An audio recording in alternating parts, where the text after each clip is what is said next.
Hello, what is up, everybody? Welcome to episode 4 of Sup Homeslice, a show combining, a little bit of pizza talk, mainly talking about sports betting, fantasy sports, getting all your action in here. Usually, my co-host is Evan. He's here with me today. He cannot be here. That's okay. You got me today. I'm happy to be here with you guys. We're going to be breaking down a little bit of betting today. Be talking a little bit about fantasy football sevens, and at the end, we'll check in on my Scott Fish Bowl. Wearing my Scott Fish shirt. So, let's just go ahead and get right down to it. I do want to say, hey, thanks, Daniel. Happy to be there, man. Happy to have you. Happy Thursday. If you got a comment, put it in there. We'll get it up here loaded onto our screen. We'll discuss it. Maybe you have some thoughts on some today's futures. And if so, please chime in. I would love to have it. Please make sure you go follow the Sports Affiliation. We got our website, sportsaffiliation.com. We have the sports, the Discord as well with all kinds of information. And, of course, our X, where we are most active. Go follow us over there at the Sports Affili, all right? So, and then me, of course, you can find me at IDP_Iggy. If you're not following me, go ahead and give me a follow. I will be more than happy to answer any of your questions. All right, so let's get right down to it. We're going to be looking at some of a shared screen here. Looking at one of the things I love right off the bat. Let's just get into it, talking about tackle props. Yes, combined tackle props. It's good to go for some IDP talk as well. What's up, JC?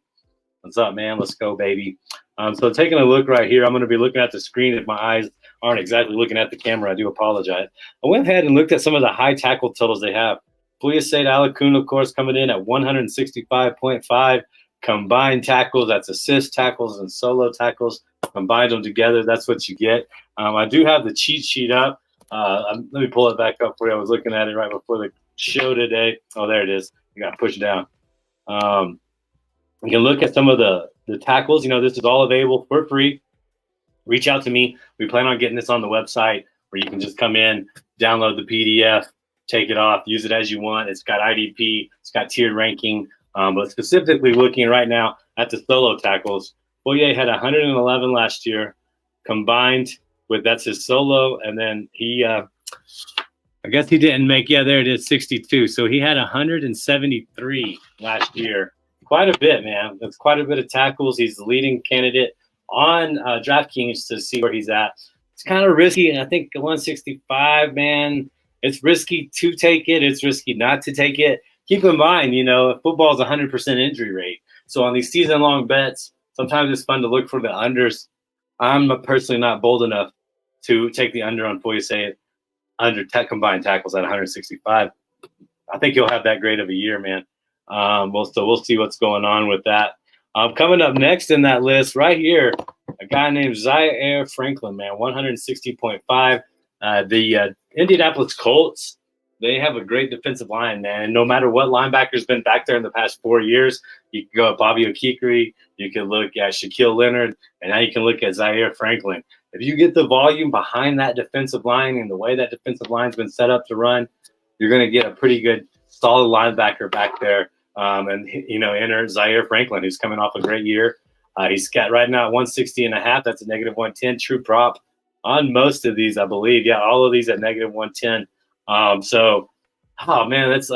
take a look once again. Go back to the cheat sheet. Go look at what he had: 107 on the solo, 72 on the assisted. I think his solo goes up this year. Honestly, I think he gets about that 110, 115 range. He could lead all tacklers this year. Depending on how the Colts do on their offense. All right, we'll see how that goes. Now, can he get those other plays, sneak in, get some more action in? We'll have to see, how that goes along. But right now, he cleared it by quite a bit. He cleared that by 19 tackles. I think that's a pretty good overlay if you like a season-long, straight odds, and put a unit on it. The end of the NFL season and, 2025, you'll get whatever you return on it because I just kind of think that he's set for another big year. I don't think it's a fluke. Like I said, they got a decent secondary. They're going to try to probably run a lot of clock maybe. That might be something that hurts this bet. If Anthony Richardson, if Jonathan Taylor can control the clock, they can move the chains with consistency, not with big plays, that would dip into this. That's really my only concern. I'm not concerned about the defensive play whatsoever from Zaire Franklin. It's not a fluke. I think he's the real deal. And like I said, he cleared it right there looking at the cheat sheet. Coming back in, we got still somewhat an unknown guy right here. We got Roquan Smith at 155.5 and Alex Singleton at 155.5, as well as Bobby Wagner at 155.5. I believe that was it. Yeah, so Bobby Wagner, all-time great. I mean, the thing is, he's got Frankie Luvu right there beside him. Frankie Luvu expected to get 115.5 tackles. I think Luvu could out-tackle Wagner, but Wagner's a tackling machine. I'm not sure Jaden Daniels is just going to go out there and have a great offense. I'm not sure Washington and Cliff Kingsbury are going to go out there and have a great offense for a reality standpoint. Some of these guys might have some really great garbage time. Jaden Daniels especially could have some really great garbage time, I think, in some of these games. I'm beginning – at first I was on Washington. Now I'm kind of peeling back on them. I mean, I think the hype on rookie quarterbacks gets a lot of people. I think Jaden Daniels is going to be good. I think there is potential for him to be great in the fantasy football world. But I'm not buying into all of a sudden that their defense can carry him. I think there's going to be a lot of tackles there, just like DraftKings is predicting. I mean, to have this many tackles from two guys, it's 2 out of 11, man. That's a lot of tackles to go around. I think there has to be an under that hits right there. Looking at the other 155 guys, Roquan Smith, he's gonna be everything kind of in the middle of that Ravens defense. I think there's potential for him to have another big season. 155 tackles is not out of the realm. Let's take a look at what he had last year. I'm pretty sure he was one of the top tacklers. Bobby Wagner 96, Bobby Wagner 87. So, last year he well cleared that line with so many assisted tackles. So that'll be interesting to see how it does. Like I said, Alex Singleton here, he is with 71 and then 106. So that's 177. Once again, easily cleared his line. And then Roquan Smith, 74 assisted tackles like we just talked about. And then he didn't crack the top 16 and solo tackles. So, there he is right there, 84. Barely made it. So that would be 158. So they're pretty much going right off of that line that he did last year. We'll have to see how that breaks down, how they do. I think there's potential. I think Baltimore's offense is going to be good again. So that might make the other team play with a little better pace, playing from behind. And that would allow them to get more tackles via that way, just because the other team might outsnap them offensively. We'll see. But I do think the Ravens are going to have a very efficient, a very good offense. I think they're going to be able to support. I think Zay Flowers can be a top 16 wide receiver. I think Derrick Henry can be a top 16 running back. And, of course, we pretty much all expect Lamar Jackson to be a top 5 quarterback and Mark Andrews to be essentially a top 5 tight end. So all the pieces are there offensively for them to have a great, productive year that will set up for Roquan Smith. Of those three, Bobby Wagner, Roquan Smith, Alex Singleton. I like Alex Singleton the most. Don't trust the Broncos offense. I mean, I don't know that they're going to have one offensive top 16 player. I'm not sure Cortland Sutherland gets there. Tim Patrick gets there. I'm not sure Marvin Mims gets there. I definitely don't think Franklin's going to be there. Bo Nix isn't going to be there. Who's the other quarterback? The guy from not Brissett, the other quarterback from the Patriots at one point. And then you have Zach Wilson. I mean, I don't see either one of them three being a top 16. Maybe Jaleel McLaughlin, but I'm not sure they're ever going to have too much of a positive game script to just run the ball. So we'll see it. Plus, there's Javonte Williams over there. So just nobody. So it's the exact opposite of the Baltimore Ravens. Every playmaking position, they may not have one top 16 player. They may not have one player in the top half of the league at their skill positions. That's saying something. Greg Dulcich, maybe. I don't know. That's he's not even being drafted right now in best ball. So that should tell you all you need to know about maybe his potential. I think he could still be a good tight end, and to be fair, to be a top 16, the difference between a tight end 15 and a tight end 25 is not that much. So it could definitely happen when we're taking a look at it. But back to the screen with the tackles. So those are the top 4 guys. And then looking at one more that's always kind of interesting to me because he's kind of really split is Bobby Okikere at 140, man. He has potential to be, and Aziz Al-Shahir, who's now with the Texans, behind another great defensive line. I think both of those guys have potential to go over. Giants' offense is going to suck. I don't care if it's Drew Lock. I don't care if it's Daniel Jones, Devin Singletary. I don't understand why everybody's so hyped on this Malik Neighbors kid. I don't even know if he's going to have 800 yards receiving, maybe not even 900 if I'm being generous. I just don't see what all the the flares about Daniel Jones hasn't supported, I don't believe, a top 12 wide receiver ever. So I don't understand the hype on Malik Neighbors at all. And then you're looking at tight end, that Daniel Bellinger or that rookie kid Johnson, I believe. Like, I'm not stoked about either one of them. I don't see any offensive skilled position set outside of Devin Singletary that even has a realistic chance of topping the top 20. You know, Singletary could get in his top 16, possibly. I think he's an underrated running back. But I don't think the other guys get in the top 20. So, I think Bobby Okikere has a chance to have an all-pro year, a Pro Bowl year. I think he can easily go over those 140 tackles. Azeez Al-Shahir, the problem with him is he's got other playmakers on that side. They got an offense that is really good. I mean, C.J. Stroud, Joe Mixon, Stephon Diggs, Nico Collins, and Dalton Schultz could all be top 16 candidates. So they could be on the field a lot. Then that sets up the pass rush. You're passing the ball more. The offense you're playing is passing the ball more. So you're going to have your guys coming off the edge, Daniela Hunter, and why am I blanking on Will Anderson? And then, Azeez Al-Shahir's got a pretty decent secondary behind him. I think he's a stud. I just think that there might be some production drop-off from what he experienced at Tennessee last year just because he's on a better defense. And most of the time, that people might say, well, how does that make sense? There's a great defensive line in front of him, and if they keep it close with their opponent, if they're not running away from their opponents, how I'm predicting Houston to kind of do, then yeah, the run game will be there. He'll be up there stuffing that run game behind that great defensive line and that D'Amico Ryans defense. But if not, then his numbers might take a step back. So 140.5. I think he could go over it, but it's very dependent on game script. I think his talent's not the question. So when I look at those are kind of some of my favorite tackle props I like to look at. Oh man, I clicked the wrong thing there. Give me a second. Going back to sacks, what else I love? It's kind of interesting to predict this, but it gives you an idea when you're building these IDP rosters on what to look at. And we'll go look at some of the fantasy football 7 leagues right after this. Look at some of the IDPs that have come off. It should be a good time. All right, so the leading sack guy right now, TJ Watt, 13.25. I mean, that is low, man. That is low. A lot of sack artists on here. 12.75 for Josh Hines Allen, guess he didn't want to be confused with Josh Allen anymore, so he's got that abbreviation. No, just kidding. Your name is your choice, whatever you want to do with it. He's up there pretty high, but that's it. You're looking at some of the top guys right here. TJ Watt, 13.25. Myles Garrett, 13.25. Max Crosby, 13.25. Micah Parsons, 13.25. Aiden Hutchinson, 11.25. Nick Bosa, 12.5. So that's kind of the big dogs right there. I think that's pretty interesting.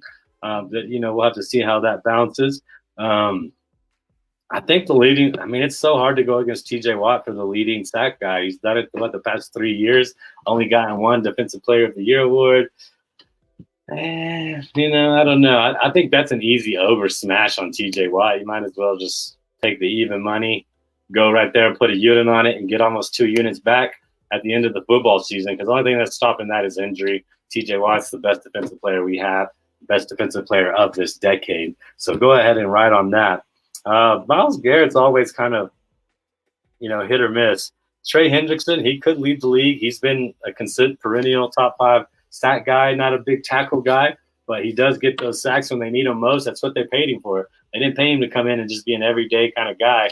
They paid him to come in and make the big play when they need it. And if you go back and watch the Bengals games, he made several big plays to win them their games, not just, make a play. He won the game. So I think that's interesting. Alex Highsmith is taking a huge dip. Another Pittsburgh Steeler I really like. Negative 120 on the over, negative 120 on the under. So a little different than standard odd props.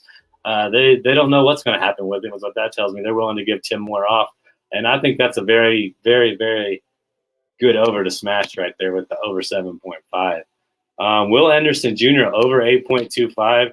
What did he get? 8 last year. I get Daniela Hunter is going to be there, but I think that just helps him even more. Danielle Hunter is going to be, 31? Will Anderson's on his 2nd NFL season. So Danielle Hunter was brought there also to transfer that information on how to become a true sack artist, become a true sack specialist to Will Anderson. And that's going to rub off on Will Anderson. I do love over 8.25 easily. That's a good pick as well. Preston Smith, Rashawn Gary, both at 7.75. I think Rashawn Gary is going to have a better year this year.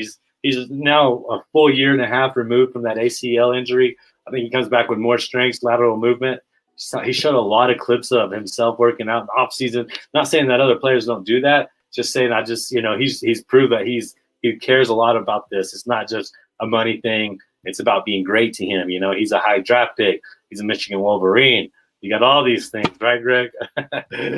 So I think that one of those two are destined to go over it, and I'm leaning on Rashawn Gary right there. Then Daniela Hunter, 10.75, man. Very interesting. Pretty high. Somebody over there, Will Anderson or Danielle Hunter, is going to have to go over. I think that might be an interesting under. Danielle Hunter has had some injury issues. So even if he were to miss about 4, maybe 5 games, that's going to put that really in question if he can get 11 sacks. Keep in mind, these are all super low. The record's like 21.5, Michael Strahan. TJ Watt got close to, is it 22? I should know that.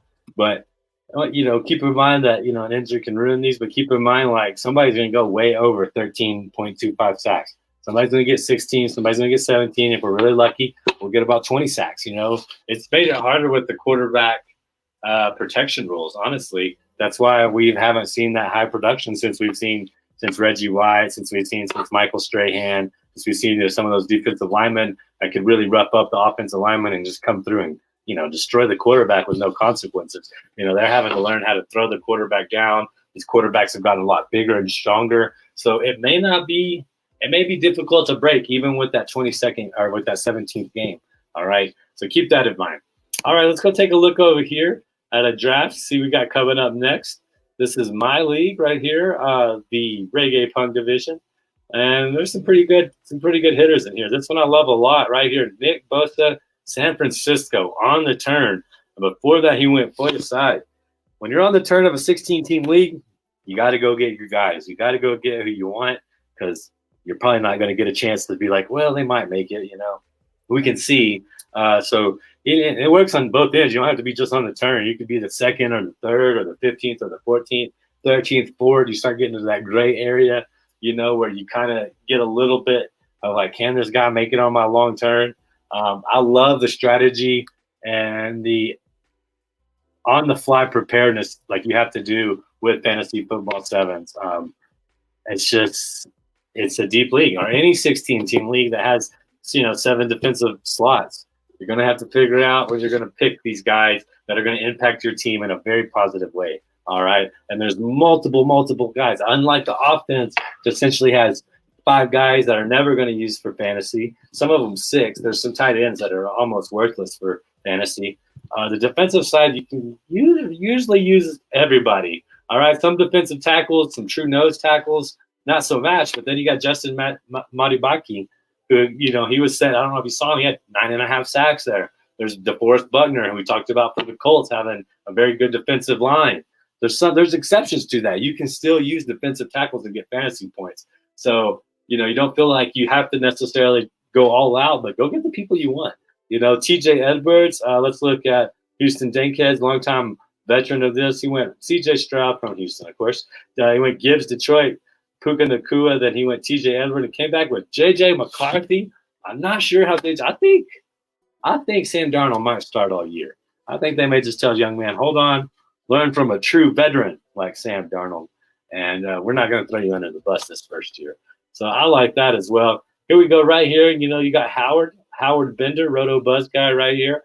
His first time in this format, so he may be a pro, but he's a rookie in fantasy football sevens, baby. It's a whole nother animal. And you got Anthony Richard. You got auto pick Jamar Chase, California time. Woke up early, I guess. The early clock got him. He came back with Will Levis, then Joe Mixon, and Dalton Kincaid. So just spreading his offense around in a super flex league, covered his 2 quarterbacks, which is not necessary, but if you only have one and one goes down, you're basically going to have to mortgage your team to just try to get a quarterback, which is never fun. Don't like to do that as well. Right here, Bill, that's the fantasy football sevens number 3 champion. He's got a pretty good squad going here too. Kyler Murray, Tyreek Hill, Derrick Henry, Michael Pittman, and he went Daniel Jones. Like you said, you get down here, there's not much choices left. You're looking at the Daniel Jones, the Russell Wilsons, the Geno Smiths of fantasy football. Pretty interesting. Oh, look at that. It's my turn to pick. I wasn't expecting that. Let's go ahead and make an on-the-air live pick. But before we do that, let's hear a word from our sponsors, baby. Let's just go. And we're going to go. We got the comments going. I'll get those up as soon as we get out of here. But a word from Drafters first. Here we go.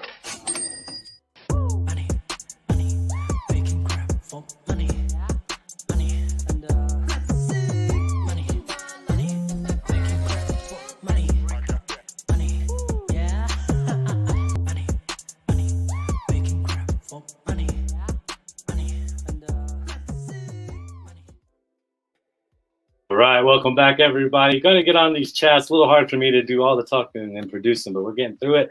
Luvu is a tackle monster. You're right, he is, Mr. Scampers, no doubt about it. Missing my home slice, Evan, all good, bro. We got it going today. Stidham, yeah, I couldn't think of Stidham. Thank you, Mr. Scampers. What's up, Coach? Thanks for showing up. Really appreciate it. This is really good information. Thanks, man. Helps the team, but hurts the individual stats. Yeah, that's right. When we're talking about it, Hutchinson on the over for sure. He says on the sack front. I think he's got to be over too. I really do. Let's see. Tell JC he needs to take a quarterback. I know he does. JC says, what's Mad Max's sack prop? I told you 13.5, JC. He's one of the leading props for the sack. I can't believe it. If you take a look right here, let's put this down. Got Mike Dempsey right here on this side of me, host of the Die Hard show on SiriusXM, as well as the voice of the Jacksonville Jaguars. He's a very great drafter. I'll give Mike that. He's a really great competitor, and I love playing against him. And he went right here with TJ Watt in the second round.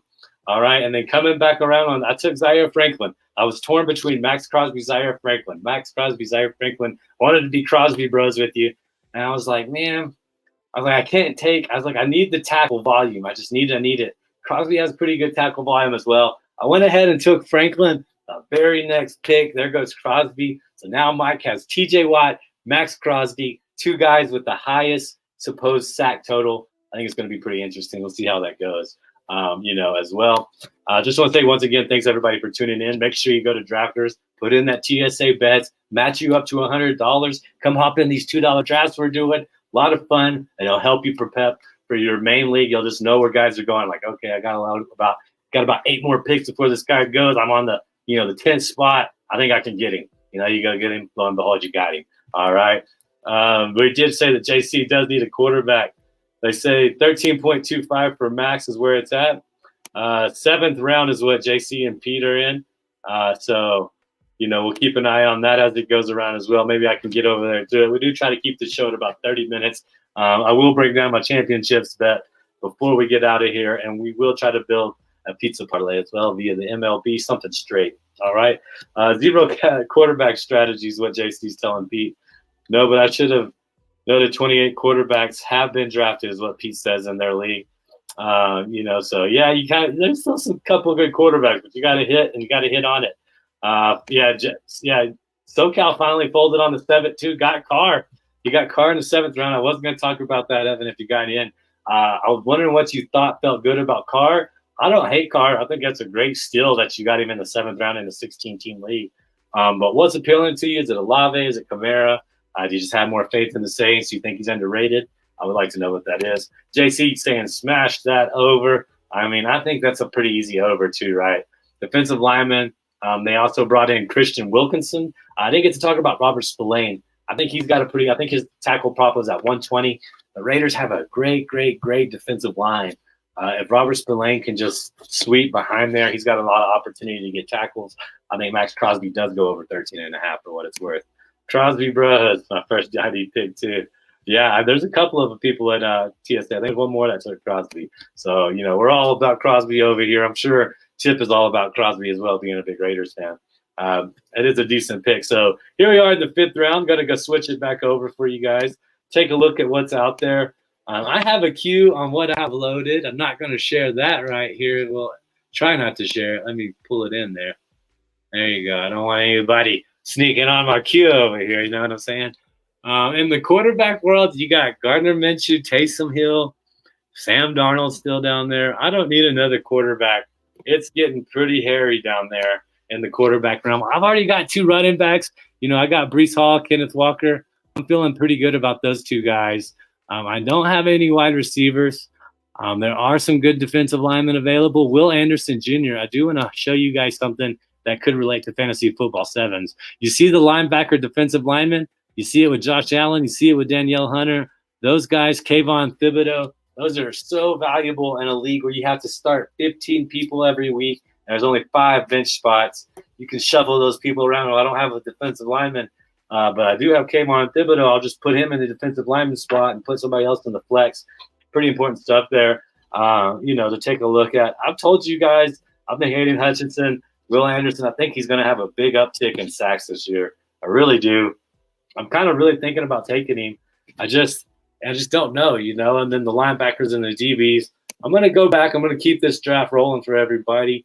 I believe in Zay Flowers. I like DK Metcalf right here, but I don't want to stock him. I don't want to stack him with Kenneth Walker. Then I become very dependent on the Seattle's offense in a big league, and I think DK Metcalf can do it, but I do think JSN is going to, he's going to get more targets. He's going to deserve them. And I think Tyler Lockett's still going to get his fair share of targets as well. So I just think it's a convoluted, room. It's a little crowded. So I'm going to stay away from it. Same thing with Stephon Diggs. I love him. I just don't know who's going to get that true volume between him and Nico Collins. I am not about Romeo from Washington and Chicago. I get he has the best matrix we've seen, like top 3 metrics of this millennium. He's the guy. I think he can develop into it. He's got to learn a whole new playbook with the rookie quarterback that's learning the new playbook as well, and trust that rookie quarterback to give it to him every time he's open. I think they're drafting him at his absolute, unbelievably high ceiling. So I'm staying away from him. And I do like Zay Flowers. Here we go. Not the most impressive rookie season. When I pull up his history, let's see if I can look at it real quick. 2022. Not impressive numbers. You're looking at 10 targets, 9 receptions. What did he finish the year with? Some of these later games started falling off, 3 receptions, 2 receptions, or 1 targets. But then he has the 10 and 13 targets as well against San Francisco, against the Rams. I think there's potential there. Last year he did crack over 200 points in this format. He was a low-end wide receiver too. I think all those numbers have to improve. I know Mark Andrews is the guy, but once we get away from Zay Flowers on their offense, I don't really see how they have too many playmakers. Yes, Derrick Henry could take away touchdowns. Yes, Lamar Jackson could take away yards and touchdowns as well. I just believe that, they drafted him for this offense for this reason. And, you got to plant your flag on some people. And I'm planting mine right now. Zay Flowers, who I think is a true wide receiver 1 on not only his team, but potentially the season. So there you go. Zay Flowers, got him on there. Now we're on to Mike Dempsey. And it's just fun, you can see Bob Harris. Anytime we got a Hall of Famer, you need to highlight that team. And right here we got 2 quarterbacks, Brock Purdy, Trevor Lawrence. He took him right on the turn. I thought T-Law might make it. When I took Breece Hall as my first pick, I was looking at Justin Herbert. I was looking at Brock Purdy. I was looking at Trevor Lawrence. 3 guys that have the ability to scramble, maybe not for a whole lot of yards, but getting 240, rushing yards from your quarterback, that's not too bad. Unfortunately, all 3 of them went. So I ended up getting Jared Goff, Baker Mayfield, but Bob came back around and he got Achane, and then he went Micah Parsons with his first IDP pick. Love to see that versatility, high sack guy, good tackle guy, maybe playing some at the inside linebacker this year. Who knows? Then he came back with Nico Collins, Devontae Smith on a wide receiver pair. Gotta love that, man. Let's go take a quick look over at, let's see. You guys are in the 70s. You're in the 70s league, I believe, Pete. Let's go take a look over there. Love to see them all drafting. And then we'll build a little pizza parlay on the MLB. Put like a 0.2 unit on it without Evan. Not really the baseball guy as much out of all of us. But we still will put something together on there. Right here, Keith Craig. Craig the Ruthless. Pretty difficult guy to get past. Let's take a look at some of the teams you guys put together over here, Pete. You just drafted a little bit ago with T. Higgins. So you got Joe Burrow, Joe Gibbs once again, Roquan Smith, who we just discussed. Then you went with Josh Hines Allen. Then Malik Neighbors, who I discussed. I don't know that I believe him, but kudos to you if you do. Got your second running back in Swift, locked down 2 RB1s. T. Higgins, who I think could have just as productive a year as Jamar Chase, if not more productive. I think he's kind of a great wide receiver too. All this balance, 2 IDPs, 2 running backs, 2 wide receivers, and a true QB1. And you got the stack with T. Higgins. Not a lot to not like there. JC still waiting to get his pick after Craig. But he went CMC, so just went best available player on the board. Amon-Ra St. Brown went with Max Crosby to back it up. Devontae Adams, so paired ASB with Devontae. Came back and got Bobby Okikere with the linebacker that I just discussed. I think could have a wonderful, wonderful tackling year. And then came back with George Pickens as your wide receiver 3 in this option.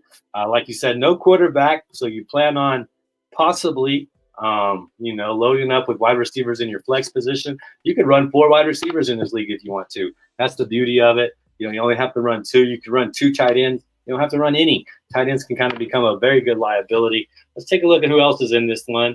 Let's go take a look at Leo, too. Here's Greg's league, as well as on TSA. He's got Herbert, Purdy.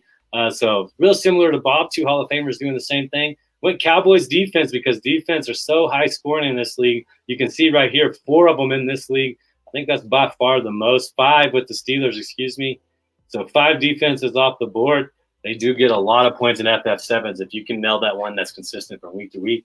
He went ahead and grabbed Travis Kelce in the 4th round. Greg did. Why not? Take care of his flex. It's taken care of. Then he went with Fred Warner and IDP and Cooper Kupp. So Greg has gone zero running back. A guy that I thought was just a running back lover has gone 0 running back on me in this league. So we'll see how that pans out in the half-point DPR league. And then, of course, let's go check out Leo's, the master, not only the league winner of FF7s, but the first inaugural winner of the IDP League of the Kings Classic. Congratulations, Leo. If you ever have a doubt, go take a look at what Leo's doing. He's got Mahomes, Barkley, came back with Rodgers, came back with Cook on his next way around. Followed that up with Deebo Samuel, who made it all the way to the 5th round, Stephon Diggs, and then took his first IDP in Danielle Hunter. So maybe there's a lot of truth in Danielle Hunter getting another good year. I think that's pretty awesome. A lot of great ones in here. I wish we could go through everybody's. I really do. But we'll get through them all. Let's see. I got Crosby and Okikere. Yeah, I saw that. We just went over it. 2 great IDPs you have there. But let's build a really quick little MLB thing, and we'll get out of here for the day. I don't want to take up too much of your time. So Dodgers at Phillies, man. Did y'all see I did see Otante steal second base. Way to go, man. He's an all-around baseball player. You love to see it. You love to see it. Let's just take one out of our good friends, the Sports Forum page right here. We're going to go Baltimore Warriors, -1.5 against the Cubs at home. I like Gunderson. I was prepared to talk about him a bit. I don't follow a lot of baseball, but between a couple of people that are Baltimore fans and just, the thrill of, a good hitter, I think we'll take that as well. Yankees, we don't bet on the Yankees. We don't touch any game the Yankees are in. We just hate them. And we stay away from them because you never know what you're going to get. So we're just off of that one. Here's a doozy. Red Sox at A's, huh? How about that? Red Sox, -225 against the A's. I'm just staying away from it. I don't really trust it. What's the lowest score total we got here? We got 8 in the Diamondbacks at Atlanta. Max Fried, Brendan Pratt. Let's see here. Let's go to no run first inning. Let's throw this on there. And then just for simplicity's sake, we may go back to Boston and do like a little 5-inning, 3-inning Boston, to be ahead. First 5 inning. First, I thought I clicked the first inning here. We're doing no runs. It's at -120. That's probably going to put us at pretty good odds right there. Plus 358 already. That's, that'll make anybody happy, I think. And then let's see what's here. Trying to get back to the baseball here. And we'll just throw something else on here. Plus 358. So I'm really not looking for a lot. Let's just go Boston 5. If they're going to win, they're probably going to win it in the first 5 innings against the pitcher, right? That's how I feel about baseball if you're expected to win. Because after that, you really don't know what a relief is. You don't know what a relief is going to do, to be honest. Boston -250 there, so the odds are actually worse. Let me go back to that. I'm not going to do it if it's dumb betting. Yeah, we'll just take the -225 on the 9. And that comes in at plus 562. You put a 0.2 unit on that. So for me, let's just put in a 10. Now you're going to get back $66. Pretty good chunk of change for a 3-leg pizza parlay. And then going with the pizza, man, we made our own pizza at home the other day. We just put a couple cheeses on it. But I'm really kind of craving like a light. It's so hot lately. I want like a margarita pizza, man. I've said it before. I love it. You get the good dough, not too much oil on there on the bottom, just get enough to cover the dough a little bit so it's just not all bready. And you put the cheese, of course, and then, you're going to put fresh squeezed tomatoes, like cut it and squeeze the juice out of it a little bit, and then put the basil on it as well. Call it good. Nice light pizza for the day. Got a nice light on the parlay, plus 562. What's there not to like about that? I guess the big risk here is the Orioles negative 1.5 against the Cubs. But, like I said, the guys at the Sports Forum showing the way, so we'll follow away on that one. We'll follow suit. Hey, I do appreciate everybody clicking in. Let's see what SoCal says here. Probably would left Drew Lock in. I didn't go Carr in the 7th. I'm good with the spot I have. There's no quarterbacks. See that with Diggs in our league as well, for sure. Well, he loves the Orioles tonight, so we do got the stamp approval on the negative 1.5 from Evan. Thanks for hopping in, Evan. And thank all of you guys, Pete, JC, hopping in. I know Coach hopped in, Mr. Scampers, of course, Daniel. Appreciate that, all you guys hopping in. And we'll be back next week. We're going to be breaking down probably a little bit more fantasy talk. We're getting really into the draft season, less than 30 days from the Fantasy Football Expo. Sports Affiliation is going to have a booth out there. So if you are going to be out there, come say what's up to us. We'll have some cool stuff to give away. Get to talk to a lot of people from the Sports Affiliation. Of course, we'll have people on the panels.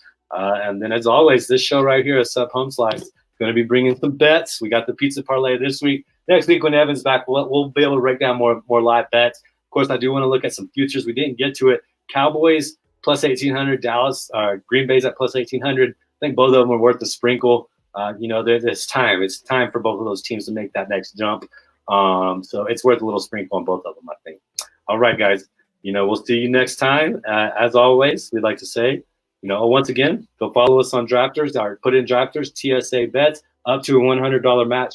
JC's running the drafts with Pete and Will. Those guys are doing it almost every night, I feel like. So you can hop in on almost any night, hop in on that $2 draft mini. The more people we get in it, the more likely one of us goes on to win some big money. And that's, kind of what we're all hoping for. What's good for one of us is good for all of us, kind of thing. And then follow me at IDP Iggy over at the X, on the Sports Affiliation at the Sports Affili, and then go check out our Discord. Okay, guys? Till next week, you guys take care. Make sure to check the Thursday check down with our own special guest, Will of the Sports Affiliation, and I'll see you guys later.